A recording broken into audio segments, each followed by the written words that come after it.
আমরা অনেকেই কবরস্থানকে ভয়ের জায়গা মনে করি, কিন্তু এই কবরস্থান আমাদের জন্য অনেক শিক্ষার জায়গা।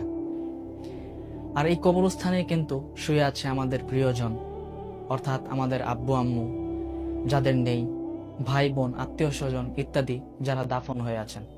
সত্যিকার অর্থে কবরস্থানই হচ্ছে আমাদের সে আসল ঠিকানা, যেখানে আমাদেরকে পাড়ি জমাতেই হবে। মহান রব্বুল আলামিন কোরআনের মধ্যে যে কথা উল্লেখ করেছেন সেটা আমরা সবাই জানি, কুল্লু নাফসিন যায়িকাতুল মাউত, অর্থাৎ যার মধ্যেই প্রাণ আছে তাকে মৃত্যুর স্বাদ গ্রহণ করতেই হবে। এটা থেকে বেঁচে থাকার কোনো প্রশ্নই আসে না, কোনো সুযোগ নেই। রাসূল সাল্লাল্লাহু আলাইহি ওয়াসাল্লামও কিন্তু বলেছেন যে তোমরা বেশি বেশি কবর জিয়ারত করো, কেননা এই কবর জিয়ারত করার মাধ্যমে তোমাকে আখিরাতের কথা স্মরণ করিয়ে দিবে। আল্লাহু আকবার। সুতরাং ভাইরা, আমরা অনেকেই কবরস্থানে যেতে ভয় পাই, বা আমরা ছোটকাল থেকে শুনে আসছি যে কবরস্থানে নাকি অনেক জিন থাকে, অনেক শয়তান থাকে, বা এটা এটা একটা ভয়ানক জায়গা। কিন্তু আসলে কি তাই? আমাদের যখন মৃত্যু হয়ে যাবে তখন তো আমাদের সেখানেই চিরস্থায়ী আমাদেরকে দাফন দিয়ে আসা হবে।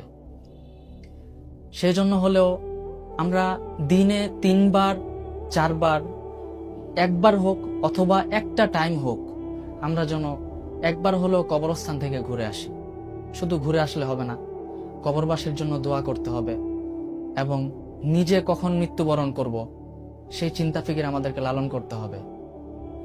আর সেজন্য হলেও আমাদেরকে এই দুনিয়ার মধ্যে আল্লাহ তাআলাকে স্মরণ করতে হবে, আর ভালো ভালো কাজ করে যেতে হবে, যেন মৃত্যুর পর আল্লাহ তাআলার কাছে অন্তত কিছু হলেও প্রশ্নের জবাব দিতে পারি। আল্লাহ তাআলা আমাদেরকে বেশি বেশি কবরস্থানে যাওয়ার এবং নিজের মৃত্যুর কথা স্মরণ করে যেন ইবাদতে মগ্ন হতে পারি, সেই তৌফিক দান করুন।